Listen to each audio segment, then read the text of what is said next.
Good morning, students. On the behalf of Sri Usha College, I am Ami Sangvi. Warmly welcome to the online session. Your class is previous semester 6. Subject is Financial Institution and Markets. As a reference book, we are using the C. Jamnadas and Company's textbook. And in last session, we have completed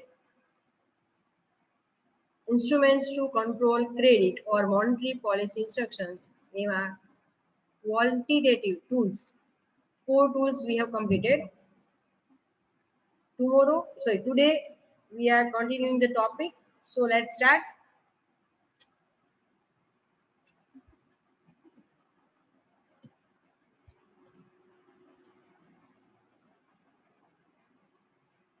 Second section is qualitative tools. Textbook mark page number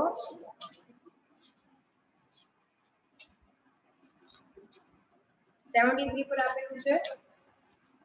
Qualitative instrument or selective tools. Qualitative instruments of the monetary policy seeks to adjust the terms or directions of credit in an economy. The qualitative instruments are selectively applied rather than generally or in general. मतलब general માં apply કરવાને બદલે selective area માં આ વસ્તુ apply થાય છે.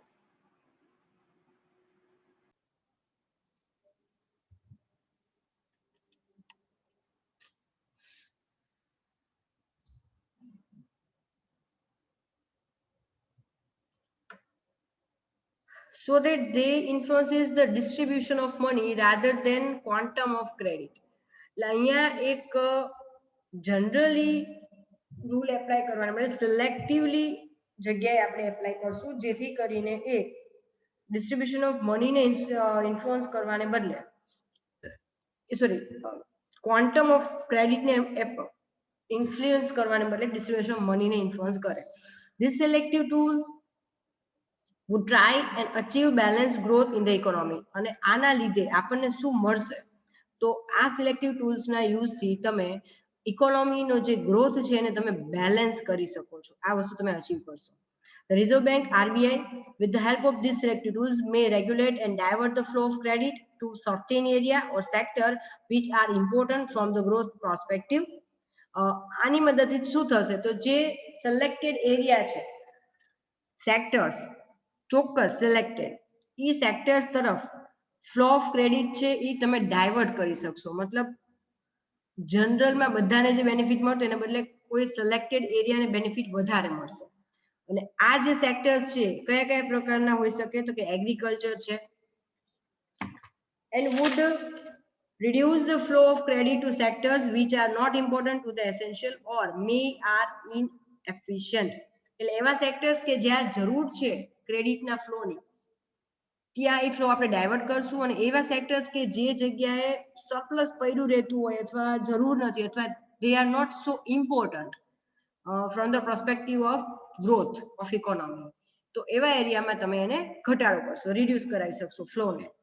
Again, the flow of money can be controlled through this instrument where there are chances of inflation or speculations. मतलब જ્યાં ફુગાવાના અથવા સટ્ટાના ચાન્સીસ હોય ત્યાં ફ્લો ઓફ મનીને તમે આ ઇન્સ્ટ્રુમેન્ટ થ્રુ કંટ્રોલ કરી શકો છો. જે આવા ચાન્સીસ નથી હોતા ત્યાં આ ઇન્સ્ટ્રુમેન્ટ યુઝમાં આવશે નહીં. Sometimes there are even political consideration behind the allocation of credit under the qualitative instrument. અને ક્યારેક પોલિટિકલ ઇન્ટેન્શન પણ હોઈ શકે છે આ ઇન્સ્ટ્રુમેન્ટનો યુઝ કરવા માટેનો. Following are some tools that used in the economy in order to regulate and direct the flow of credit to the priority sectors. मतलब कोई selected sectors માં flow વધારવો છે, સામે કોઈ selected sectors માં flow તમારે ઘટાડવો છે flow of credit, તો તમે આ tools નો ઉપયોગ કરી શકો છો. તો કયા કયા tools છે? શરૂઆત કરીએ. First, change in margin requirement. This method was first initiated in USA back in 1930s to control the speculations activities in securities. Under this method, the central bank of the country prescribed the margin to be kept before lending the money to borrow against securities. Thus, the central bank uses this tool to control and expand the money supply in the market depending on the requirement of the economy.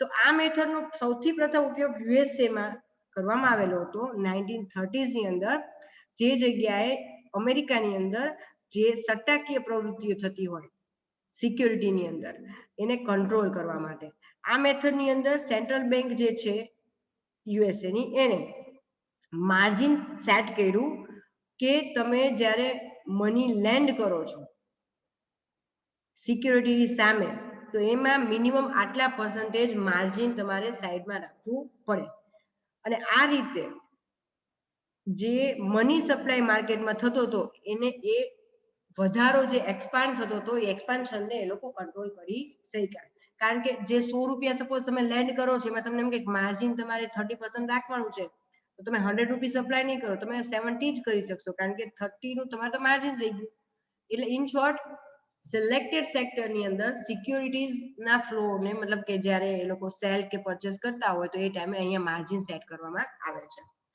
For instance, say the margin fixed by the central bank is 10% on loan against the value of security.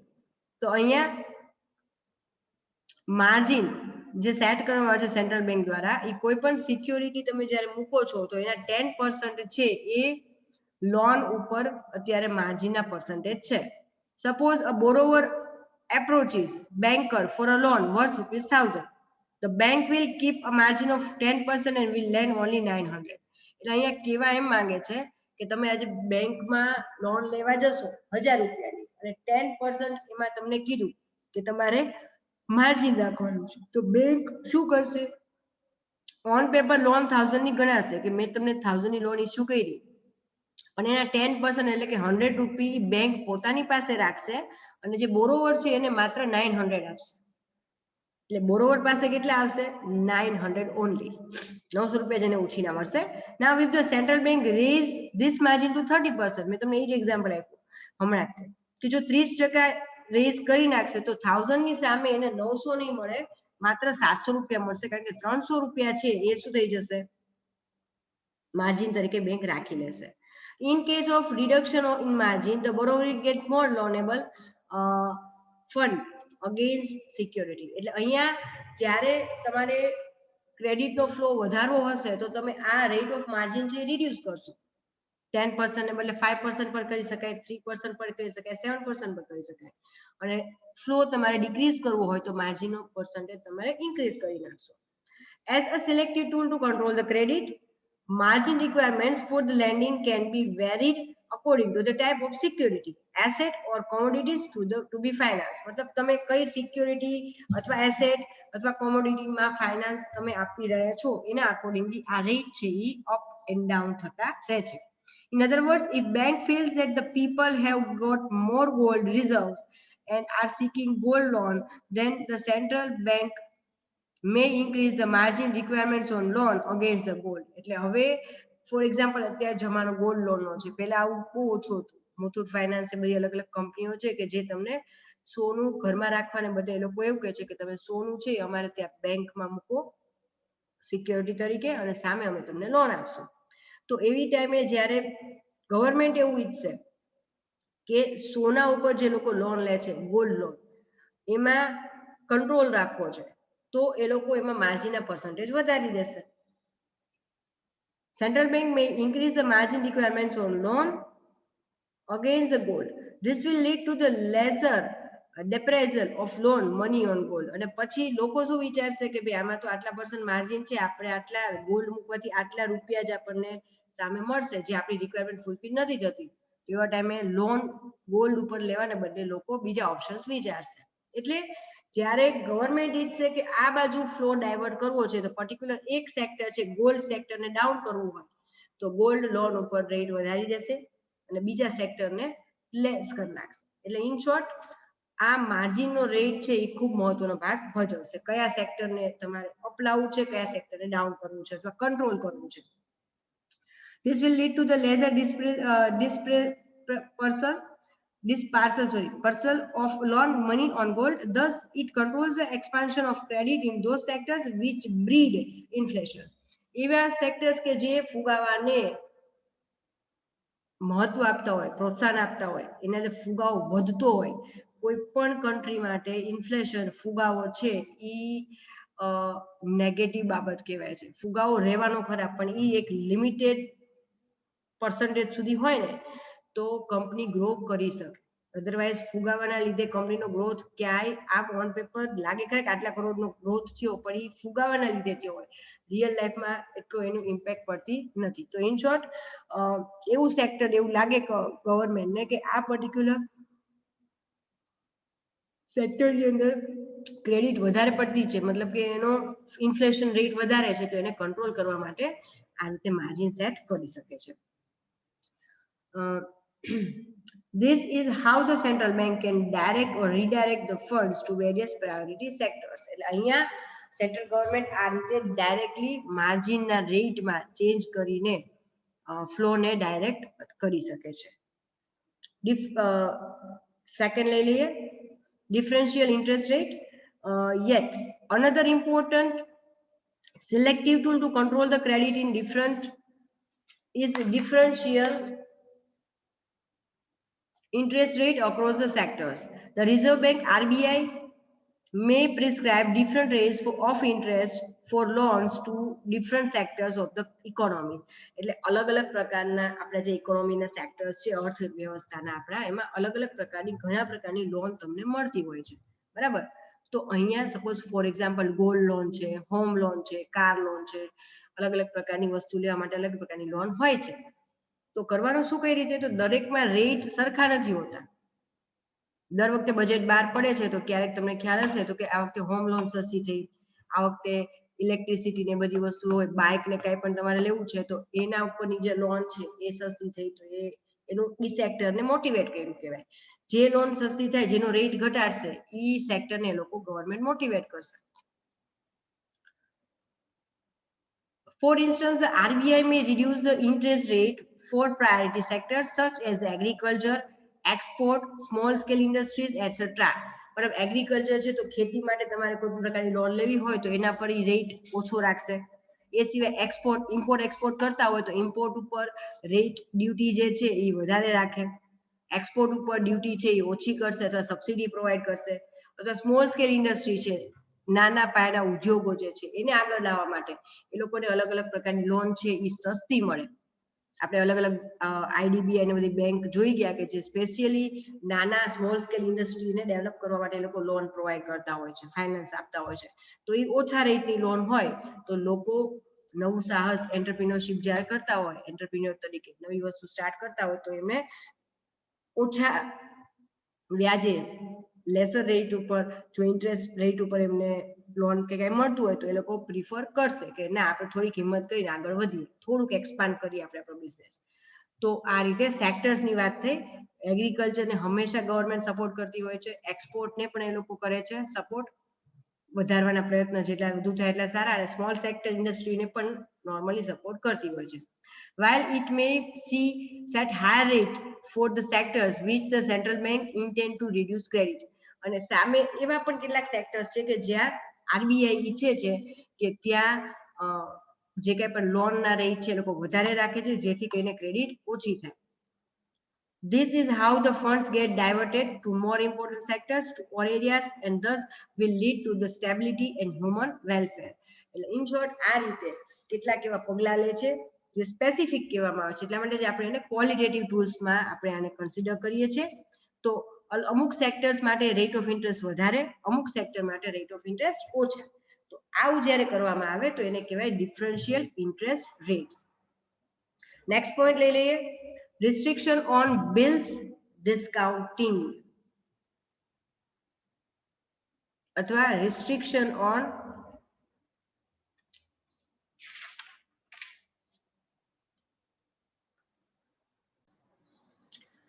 ટેક્સ્ટબુકમાં આગળ જે image હતી એની અંદર points 4 હતા અને અંદર કન્ટેન્ટમાં 5 point છે, તો મેં ચેન્જીસ કર્યા છે.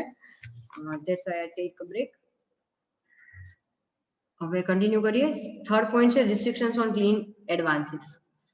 The Reserve Bank of India may put a restriction on clean advances in the sector or the area where the speculation or hoarding is common.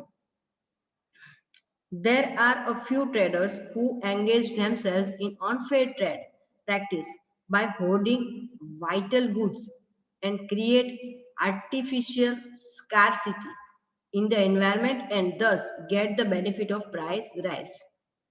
અહીંયા આરબીઆઈ છે એ શું કરશે? નેક્સ્ટ સ્ટેપ છે ક્વોલિટેટિવ ટૂલ્સ નું છે, એ છે રિસ્ટ્રિક્શન ઓન ક્લીન એડવાન્સીસ. તો એવી જગ્યા, એવા એરિયા કે જેની અંદર ફુગાવો છે એને આર્ટિફિશિયલી વધારવામાં આવતો હોય, સટ્ટો છે, સટ્ટો રમવામાં આવતો હોય અને એ સટ્ટો જે છે એ કોમન હોય અને આ સટ્ટો સટ્ટાનો બધાને ખ્યાલ છે, ડિમાન્ડ એન્ડ સપ્લાય, બરાબર. ડિમાન્ડ વધારે અને સપ્લાય ઓછો હશે તો એમાં ભાવ એનો વધતો જશે. તો કેટલાક લોકો એવા હોય છે કે જે લીગલી પ્રોપર વેમાં ખરેખર જે ડિમાન્ડ એન્ડ સપ્લાય માર્કેટમાં હોવી જોઈએ, રિયલ જે છે એના બેઝ પર સટ્ટો રમાતો હોય. કેટલાક લોકો એવા હોય છે કે જે અનફેર મીન્સ મતલબ અયોગ્ય રસ્તા લેશે, ખોટા અનફેર ટ્રેડ પ્રેક્ટિસ કહેવાય, જેની અંદર એ લોકો વાઇટલ ગુડ્સ છે એને હોર્ડ કરી નાખશે, મતલબ કે એ દેખાડશે ને કે અમારી પાસે આટલો સ્ટોક પડ્યો છે, જેટલી ડિમાન્ડ છે એની સામે સપ્લાય એ લોકો ઓછો કરી નાખશે, હોવા છતાં દેખાડશે નહીં. અને આના લીધે આર્ટિફિશિયલ સ્કેરસિટી ઊભી થશે એન્વાયરમેન્ટમાં, મતલબ અછત ઊભી થશે જે તે વસ્તુની, માલ સામાનની. અને એના લીધે એ લોકોને જ્યારે વસ્તુ પરચેસ કરવાની જ હોય તો એ ટાઈમે એ લોકો શું કરશે કે ભાઈ ગમે એ ભાવે અમારે વસ્તુ તો જોઈએ છે, એટલે બેનિફિટ કોને થશે? સેલરને, ટ્રેડરને. તો આવા જે અનફેર ટ્રેડ પ્રેક્ટિસ કરતા લોકો છે એમને કંટ્રોલમાં લાવવા માટે જે રિસ્ટ્રિક્શન છે એ આરબીઆઈ મૂકશે. Clean advances in the sector, આવા તમામ પ્રકારના સેક્ટર્સમાં, જેથી કરીને એ લોકો આવા ખોટા ભાવ વધારનો બેનિફિટ લઈ શકે નહીં. 4th પોઈન્ટ લઈ લઈએ, rationing of credit. This is one of the oldest method to control money supply in the market. Its main objective is to control and regulate the purpose for which the loan is granted by commercial banks. Under this method, the central bank puts up a ceiling. આ એવી method છે, this is one of the oldest method to control money supply in the market. માર્કેટમાં money supply કરવાની સૌથી જૂની method છે. આનો main objective છે કંટ્રોલ અને રેગ્યુલેટ કરવું, જેની અંદર loan is granted to commercial banks, commercial બેંકને લોન આપવામાં આવે છે. Under this method the central bank puts up ceiling, એક અપર લિમિટ બાંધશે. Here the central bank fixes a ceiling on the amount of loans and advances of each bank and the bank cannot give loan beyond the limit prescribed for it. मतलब maximum તમે આટલી loan આપી શકો છો એની એક limit છે એ central bank બાંધી દેશે દરેક કમર્શિયલ બેંક. એ લિમિટથી વધારે એ લોન છે ઇશ્યુ કરી શકે નહીં. This is here the central bank this is how they restrict the operations on loanable capacity of the banks operating in the business environment. It is very important tool in a planned economy and used to divert the available fund into the channels fixed by the government. मतलब દરેક bank હશે એને આ rules follow કરવા પડશે. આ એક credit મતલબ કે લોન આપવાની મેક્સિમમ લિમિટને એ લોકો ક્રોસ નહીં કરી શકે, જેથી કરીને એ લોકોનું જે સરપ્લસ ફંડ છે એ માત્ર ને માત્ર લોન આપવામાં ન વપરાય પણ બીજા સોર્સિસમાં પણ બીજી જગ્યાએ પણ એ એપ્લાય થઈ શકે. તો અહીંયા રેશનિંગ ઓફ ક્રેડિટ નો ટોપિક થઈ ગયો. લાસ્ટ પોઈન્ટ લઈ લઈએ, 5th, regulation on consumer credit. This method was first initiated by USA in 1941. USA માં 1941 માં આનો પહેલી વખત એનો ઉપયોગ થયો હતો. Under this method, the central bank regulates and controls the credit granted to customers for purchase of consumer durable products. એટલે અહીંયા આ મેથડની અંદર સેન્ટ્રલ બેંક છે એ એવી બાબતો ઉપર ક્રેડિટને કંટ્રોલ કરતી હતી કે જે કસ્ટમરને આપવામાં આવે છે કોઈ પણ પ્રકારના કન્ઝ્યુમેબલ ડ્યુરેબલ પ્રોડક્ટ ખરીદવા માટે. This method found its way on account of the popularity of higher purchase and installment financing by bank. The central bank tries to regulate the money supply by either increasing down payment or the purchase or reducing the maximum number of installment on the hire purchase or both. એટલે for example આપણે જે કંઈ પણ as a customer purchase કરીએ છીએ, કોઈ vehicle લેવું છે, કાર લેવી છે, હોમ લોન લેવી છે, તો આ વાત છે કસ્ટમર કન્ઝ્યુમર માટે. તો એની અંદર એવી પ્રકારના રેટ ઓફ ઇન્ટરેસ્ટ એ લોકો મૂકશે કે જેથી કરીને તમે ડાઉન પેમેન્ટ હોય એ વધારે આપો અને બાકીની અમાઉન્ટ તમે હપ્તે હપ્તે આપવાની હોય એની અમાઉન્ટ ઓછી કરી નાખો, અથવા ડાઉન પેમેન્ટ ઓછું આપો અને હપ્તા વધારો. તો અમુક પ્રકારના એ લોકો રેટ ઓફ ઇન્ટરેસ્ટ અથવા સ્કીમ એવી રાખશે કે જેથી કરીને કસ્ટમર જે ઓન ક્રેડિટ માલ લે છે, કોઈ પણ કન્ઝ્યુમેબલ ગુડ્સ, તમે ટીવી લો, કાંઈ પણ લો, હવે તમને લોકોને ખ્યાલ છે કોઈ પણ પ્રોડક્ટ તમારે ખરીદવી હોય ને દરેક વસ્તુ ઈએમઆઈ ઉપર મળે છે આપણને, બરાબર?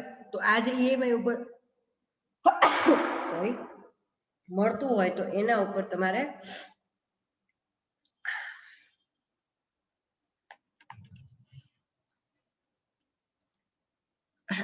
કંટ્રોલ રાખી શકાય છે. where there is inflation and scarcity of goods, ફુગાવો ચાલતો હોય અને જે તે માલ ડિમાન્ડ વધારે છે એની સ્કેર્સિટી હોય, અછત હોય, the central bank increases the minimum down payment on the purchase and reduces the number of installment. એવી કોઈ પ્રોડક્ટ છે કે જેની ડિમાન્ડ ખૂબ છે પણ સામે એનો સપ્લાય ઓછો છે, એવા ટાઈમે સેન્ટ્રલ બેંક શું કરશે કે એ તમામ પ્રોડક્ટ માટે જે લોન લેવામાં આવે છે, લોન ઉપર જે પ્રોડક્ટ પરચેસ કરતા હોય તો એના ડાઉન પેમેન્ટની અમાઉન્ટ વધારી દેશે કે મિનિમમ આટલા રૂપિયા તો ડાઉન પેમેન્ટ કરવું જ પડશે અને સામે ઇન્સ્ટોલમેન્ટ 5 ઇન્સ્ટોલમેન્ટમાં તમારે આખું પેમેન્ટ પતાવી દેવું પડશે કે 3માં કે 10માં. અને કોઈ એવું સેક્ટર છે કે જે ઇન્ફ્લેશન નથી અને એને પ્રમોટ કરવા માંગે છે તો ત્યાં એ ડાઉન પેમેન્ટની અમાઉન્ટ પણ ઘટાડશે અને ઇન્સ્ટોલમેન્ટ જે છે એની સંખ્યા પણ એ લોકો વધારશે. Thus in turn results the decrease in demand for goods. મતલબ જ્યારે તમે કોઈ પણ માલ સામાન ઓન ક્રેડિટ લોન ઉપર લેવા જઈ રહ્યા હોય, કોઈ પણ પ્રોડક્ટ પરચેસ કરો છો તમે, તો હંમેશા તમે જોશો કે એનું જે એકચ્યુઅલ પેમેન્ટ છે કમ્પ્લીટ એ અને ઇન્સ્ટોલમેન્ટમાં તમે લો છો ક્રેડિટ ઉપર તો એનો ડિફરન્સ કેટલો આવે છે. ઇવન જે હપ્તાની અમાઉન્ટ છે ઈએમઆઈ પણ તમારા રૂટીન મહિનામાં જે ઇન્કમ થતી હોય છે એમાંથી કટ કરવાથી બાકીનું રૂટીન ડિસ્ટર્બ નથી થતું ને, તો તમે પ્રેરાશો, તમને મતલબ મન થશે કે આપણે આ વસ્તુ વસાવીએ. તો અહીંયા જ્યારે ઈ જે તે વસ્તુ હોય ગુડ્સ એની સ્કાર્સિટી અથવા ઇન્ફ્લેશન હશે એ જગ્યાએ એના માર્કેટમાં, તો ગવર્મેન્ટ એના ચાર્જીસ વધારી રાખશે, ડીપીની અમાઉન્ટ એ વધારશે, સામે ઇન્સ્ટોલમેન્ટની સંખ્યા ઘટાડી દેશે, બરાબર? જેથી કરીને ડિમાન્ડ લોકો એમ કે ના અત્યારે નહીં થોડાક ટાઈમ પછી લેશું તો ડિમાન્ડ ઓટોમેટિક ઘટી જાય, જેથી કરીને તમે જે ઇન્ફ્લેશન ફુગાવો છે એને કંટ્રોલમાં લઈ શકો.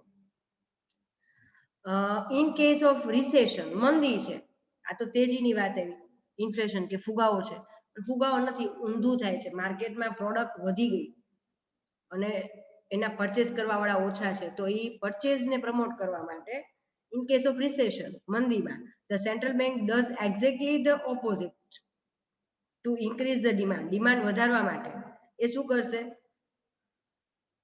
ઇન્ફ્લેશન જે ઇન્સ્ટોલમેન્ટની અમાઉન્ટ છે ડાઉન પેમેન્ટ એની અમાઉન્ટ એ ઘટાડશે અને ઇન્સ્ટોલમેન્ટના વધારી નાખશે કે ચલો 5 ઇન્સ્ટોલમેન્ટને બદલે તમે 7માં આપજો, 10માં આપજો, એટલે ઈએમઆઈ જે છે એની અમાઉન્ટ ઘટી જાય કે દર મહિને તમે આટલા ઓછા પેમેન્ટમાં પણ આ વસ્તુ વસાવી શકો.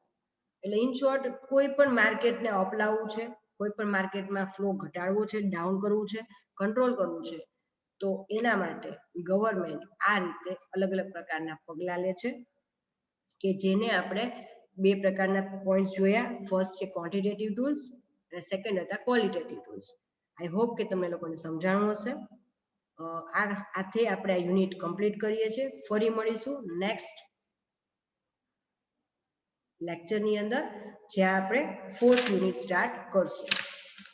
ઓકે, સો અત્યારે વાયરલ ખૂબ મતલબ ઇન્ફેક્શનના રેટ વધવા માંડ્યા છે. ખાસ ધ્યાન રાખજો, ઓનલાઈન સેશનમાં જેટલું પણ બેનિફિટ લેવાય એટલું લેજો અને ઘરે રહેજો ખાસ કરીને. સેશન આજનું કમ્પ્લીટ કરું છું. Have a great day ahead. Stay safe, stay at home.